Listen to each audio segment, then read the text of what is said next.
j'espère que tu vas très bien. Je suis ravie de te retrouver aujourd'hui pour parler du mémoire de recherche. J'ai une playlist à ce sujet que je te mets juste ici et aujourd'hui je vais compléter cette playlist en te parlant de la recherche spécifiquement. La phase de recherche dans la création d'un mémoire, c'est vraiment la phase essentielle. C'est celle qui prend le plus de temps, dans laquelle il faut être le plus concentré, et c'est grâce à une phase de recherche réussie et à une quantité de recherche importante qui va venir en fait englober la totalité du sujet que ensuite la phase de rédaction va être plus simple et que le contenu va être beaucoup plus pertinent et cohérent. C'est vraiment pas quelque chose qu'il faut prendre à la légère, la recherche c'est vraiment très important, c'est d'ailleurs pour ça qu'on nous fait faire un mémoire, c'est pour cette phase de recherche là. Du coup concernant la recherche pure, il y a plusieurs méthodes pour chercher des sources. La première évidemment ça va être de taper des mots-clés dans internet, de fouiller, ça c'est généralement ce qu'on fait au début, c'est-à-dire que tu as à peu près développé une problématique, donc si jamais tu sais pas comment trouver une problématique, en fait, comment trouver ton sujet de mémoire, je te mets la vidéo que j'avais fait dans le petit juste ici. Ça peut peut-être t'aider un peu à déterminer ton sujet et avoir quelques mots-clés pour commencer à chercher réellement des informations à ce sujet-là. Quoi qu'il en soit, la première étape de recherche, ça va être tout simplement de mettre les mots-clés de son sujet dans internet, dans Google, dans n'importe quel navigateur, pour en fait voir ce qui en sort et ensuite tu vas pouvoir développer à partir de là. Donc la première chose à faire, c'est de taper les mots-clés de ton sujet à toi dans le navigateur en modifiant l'ordre des mots-clés, en utilisant ensuite des synonymes, parce que des fois tu peux avoir des choses qui vont pas tout à fait faire référence à ton sujet mais qui vont, si tu utilises un synonyme, faire appel en fait, faire ressortir dans les résultats de recherche un article qui a exactement la même terminologie ou par exemple quand je cherchais les informations pour mon sujet de mémoire de Master 1, donc c'était sur en gros les coopératives féminines et la mondialisation, quand j'avais tapé ça au début je trouvais pas grand chose parce que personne n'avait traité réellement de ce sujet là mélangé, donc traité et des coopératives féminines et de la mondialisation. Mais quand j'ai commencé à taper par exemple commercialisation de produits de karité, là je tombais sur des choses, ou quand je tapais simplement coopérative de karité sans parler des femmes, je tapais mondialisation produits ethniques ou produits authentiques, et en fait tous ces mots-clés là, tous ces mots qui viennent autour, graviter autour de mon sujet, je les ai trouvés au fur et à mesure de mes recherches parce que un premier article que tu vas trouver en tapant des mots-clés très simples qui correspondent vraiment à ton sujet va te permettre en fait de trouver d'autres mots-clés à l'intérieur, ou alors tu vas pouvoir ensuite, et ça c'est mon deuxième conseil, regarder les sources qui ont été à l'origine de la publication de cet écrit. C'est obligatoire de mentionner ces sources, c'est le travail que l'on fait aussi dans un mémoire de recherche, donc on fait une bibliographie, on doit lister en fait tous les outils que l'on a utilisés pour la réalisation de ce mémoire là. Et un auteur quand il réalise un article, ou quand même il y a un article dans Ouest France, peu importe, il faut qu'il y ait les sources, et ça peut être un auteur qui va être mentionné, ça peut être un rapport de n'importe quelle agence internationale qui est mentionné. Quoi qu'il en soit, ces outils là, en fait toutes ces petites notes et ces notes de bas de page et ces mentions d'auteurs, de rapports vont te permettre aussi d'aller fouiller dans ces ressources là, et ça c'est ultra précieux comme recherche. Ça te permet d'éviter d'avoir à chercher par toi-même, et je sais que c'est comme ça que j'ai trouvé de très nombreuses recherches de qualité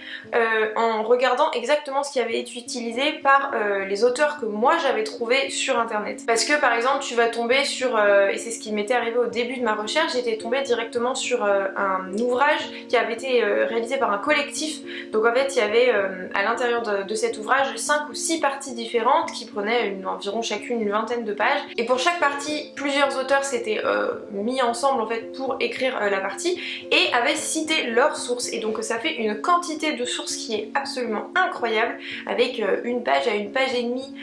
format donc A5 de sources qui peuvent être utilisées. Elles ne sont pas toutes intéressantes, elles ne correspondent pas toutes à ton sujet, mais ça peut aussi te permettre de connaître un petit peu en fait tous les auteurs qui là encore gravitent autour de ton sujet, les auteurs qui sont indispensables à utiliser et à connaître pour le sujet. Et ça c'est vraiment une source importante de ressources pour le coup, qu'il faut pas négliger du tout, et par laquelle tu peux commencer parce que ça va permettre de simplifier un peu ta démarche de recherche. Et ensuite si tu trouves que entre les mots-clés que toi tu as tapés et les ressources qui t'ont été en fait données directement par les ouvrages que tu as lus, si tu trouves que c'est pas assez à ce moment-là, ou que c'est pas assez pointu sur tel ou tel point, tu peux recommencer à faire des recherches en utilisant toujours d'autres mots-clés, des synonymes, des tournures de phrases. Et vraiment pendant cette phase de recherche il faut vraiment y passer mais littéralement des heures et des heures, et il faut être assez organisé aussi puisque ce qui est vraiment important c'est de consigner toutes les sources sur lesquelles tu tombes, qu'elles soient directement intéressantes et que tu saches directement que tu vas pouvoir les utiliser, que ça colle parfaitement avec ton point de vue, que ça colle parfaitement avec ce que tu as envie de faire, etc.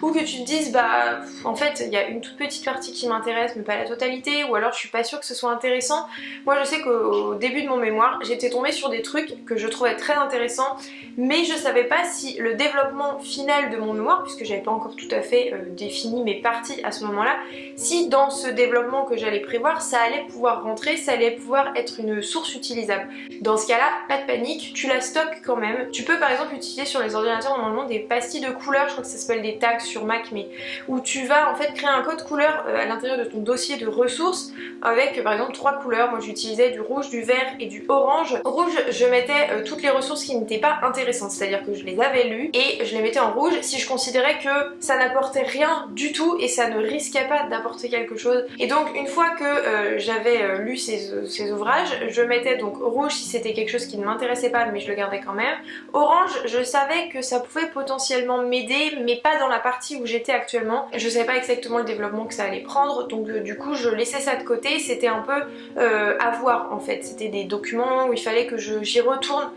plus tard dans quelques semaines pour voir si ça pouvait correspondre ou pas. Et puis en vert c'était toutes celles que j'avais lues, annotées, rentrées dans ma bibliographie et qui m'étaient utiles parce que j'en avais tiré des informations. Pareil, si jamais tu fais beaucoup de recherches, je te conseille aussi de te créer une liste de mots-clés ou de mots qui t'ont servi à définir ton sujet et à fouiller sur internet, de faire un petit fichier dans ton ordinateur avec les mots-clés que tu as utilisés. Ça te permettra aussi de vérifier de temps à autre qu'il n'y a pas des nouvelles sources qui ont été mises en ligne sur des sites de référencement ou des articles sur des revues en ligne ou des journaux, etc.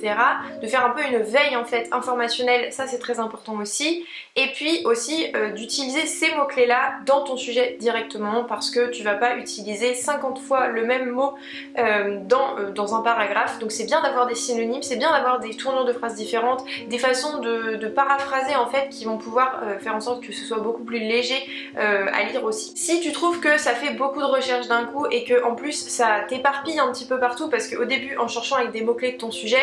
tu vas avoir envie de chercher mille et une choses, et l'idée c'est vraiment qu'au fur et à mesure de tes recherches, un espèce de plan 3 parties se dessine petit à petit sous tes yeux, parce que en fait inconsciemment les recherches que tu vas faire, tu vas essayer de les sectionner en plusieurs parties. Tu vas te dire bah ça va avec ça, ça va avec ça et ça va avec ça, donc finalement en fait il y a des parties qui vont se distinguer, et le problème que tu vas vite rencontrer c'est que tu vas avoir tendance à vouloir chercher tout en même temps parce que tel auteur dit quelque chose, ça te fait penser à ça qu'il faut que tu cherches parce que t'as pas tout à fait compris ce que c'était ce principe économique, même si dans ton sujet finalement c'est pas si important que ça, mais t'as envie d'approfondir. Après t'es complètement perdu dans tes recherches, donc ce que tu peux faire c'est fractionner tes recherches, te dire voilà, pendant une semaine j'ai fait des recherches sur ce sujet là, je me suis focalisée là-dessus pendant une semaine, et pendant une semaine je n'ai fait que ça, et ça a été la meilleure décision que j'ai jamais prise pour ce mémoire, parce que du coup j'ai pu vraiment toucher le sujet en profondeur, et ça m'a donné des pistes évidemment de recherche pour d'autres choses parce que ça me faisait penser à tel point, tel point, tel point, etc. Pas de panique, dans ce cas là je le notais dans un autre fichier, je notais dans mes fichiers réflexion dont je t'avais parlé dans ma vidéo sur le mémoire juste ici, dans mon organisation. Je notais en fait toutes les choses qui me venaient en tête, que j'avais envie soit d'approfondir, soit de dire, soit de noter, soit des tournures de phrases encore. Et d'ailleurs quand tu fais tes recherches, n'hésite pas à élargir vraiment beaucoup ton sujet si les informations que tu trouves en tapant uniquement des mots-clés très similaires ou des synonymes ne te permet pas d'avoir beaucoup d'informations. Ça peut être le cas si tu choisis un sujet assez spécifique ou qui n'a pas été traité jusqu'alors. Je t'en ai parlé dans la vidéo sur le sujet de mémoire que je te remets ici dans le petit. Mais l'idée quand tu fais un sujet de mémoire de recherche comme ça, c'est d'essayer de trouver un sujet qui n'a pas été traité par la totalité de la planète, qui est un peu innovant, où la façon de penser est innovante, tu vas apporter quelque chose de nouveau. Il faut en fait ne pas se laisser abattre par le peu d'informations que tu as trouvé, ou au contraire par la grande quantité d'informations. Il faut trier dans ce que tu recherches. Il y a forcément des choses qui ne vont pas t'intéresser, il y a forcément des choses qui ne vont pas toucher ton sujet en fait de la manière dont tu voudrais que ça le touche. Ceci dit, et c'est un autre point que je voudrais aborder, c'est pas parce que tu tombes sur un ouvrage ou un article de revue par exemple qui traite de ton sujet mais qui le traite d'une manière qui ne te plaît pas ou qui ne va pas dans ton sens, Ça veut pas dire qu'il faut pas utiliser cet article-là, qu'il faut le laisser de côté. Ce serait faire un peu de la rétention d'informations que de considérer uniquement et d'ajouter uniquement à son mémoire comme ressource des choses qui vont dans ton sens. La recherche, c'est pas arriver sur un consensus où tout le monde est d'accord. La recherche, au contraire, c'est énormément de points de vue divergents et de questions-réponses en fait, tout simplement. Et du coup, ça peut être assez compliqué de se dire voilà, en fait, ce que je suis en train d'essayer de dire, moi, il y a des gens qui sont contre, qui ne sont pas d'accord, qui ont montré que ça pouvait ne pas être tout à fait vrai, mais il faut incorporer ces résultats de recherche là à ton mémoire, que ce soit pour contrebalancer ce que tu dis. Ça peut être intéressant de contrebalancer en fait ce point de vue que toi tu défends avec quelque chose, avec l'écrit de quelqu'un d'autre. Et si vraiment tu n'es pas d'accord, si tu ne trouves que ça n'a aucun sens, ou que par exemple, et c'était mon cas aussi, si par exemple dans le cadre de tes recherches tu as trouvé des ressources qui sont assez anciennes, qui datent, moi j'avais trouvé des articles sur les coopératives féminines qui dataient de 1958-59, donc le schéma de pensée a évolué depuis et largement, hein, puisque voilà, ces articles, moi je les avais trouvés, je dirais, assez polémiques en fait avec ce que l'on a le droit de dire entre guillemets aujourd'hui. Il y avait des propos que je trouvais vraiment racistes, sexistes, qui étaient en fait qui cachaient un peu une part de vérité et qui faisaient vraiment l'apologie de la colonisation. Enfin,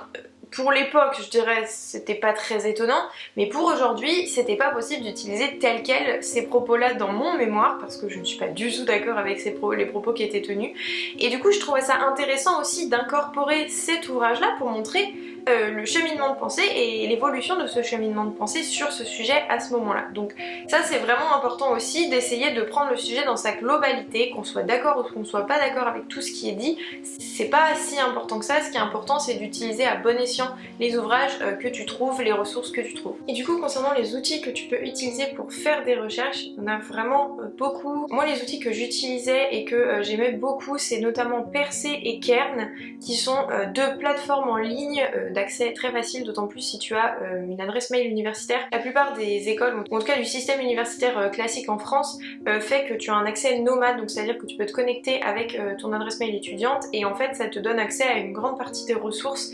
Tu peux, au-delà de simplement feuilleter un article ou un ouvrage, tu peux le télécharger en PDF et tu as un outil de tri en fait pour filtrer simplement les recherches que tu veux faire. Donc tu peux taper des mots-clés, tu peux taper aussi des noms d'auteurs, des dates de publication si tu veux quelque chose de très spécifique. Tu as aussi Open Edition qui est pas mal aussi, tu peux là aussi t'inscrire et télécharger les fichiers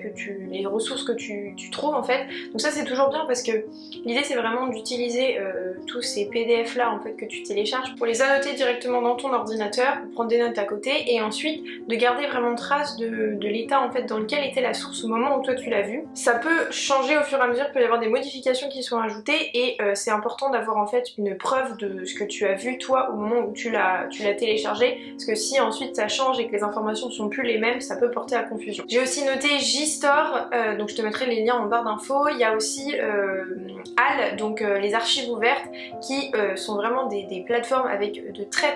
nombreuses ressources qui te permettent là aussi de les télécharger et vraiment d'avoir un site. Enfin, il y a vraiment un système de filtrage qui est très intéressant, qui permet d'éviter de passer trop de temps sur l'application et d'avoir accès en fait à des ressources similaires à celles que tu as recherchées en premier, parce qu'on va te conseiller des auteurs similaires qui ont traité ces sujets-là ou d'autres publications du même auteur. Donc ça c'est toujours bien d'avoir en fait ça qui est déjà fait plutôt que d'avoir à chercher par soi-même. Donc ça c'est très cool. Donc voilà, j'espère que cette vidéo aura pu t'aider pour commencer tes recherches pour ton mémoire. Il faut vraiment pas que tu oublies que c'est une phase très importante, même si ça prend du temps, même si c'est compliqué, même si tu as l'impression de peiner en fait à chercher toujours des informations, que tu vas jamais t'en sortir, qu'il y a trop de choses à chercher. Ça va se faire petit à petit, il y a des connexions qui vont se faire aussi et puis tu vas prendre aussi part en fait aux informations que tu recherches, aux informations que tu trouves ensuite. Ça va te permettre en fait d'amener des pistes de réflexion qui vont être propres. N'oublie pas de regarder dans la barre d'infos tous les liens que je t'aurais mis sur les sites que tu peux utiliser ou d'autres conseils si jamais j'y pense. Comme d'habitude, n'oublie pas de t'abonner à ma chaîne YouTube et de liker cette vidéo, ça me ferait très plaisir et on se retrouve la semaine prochaine pour une nouvelle vidéo. Salut!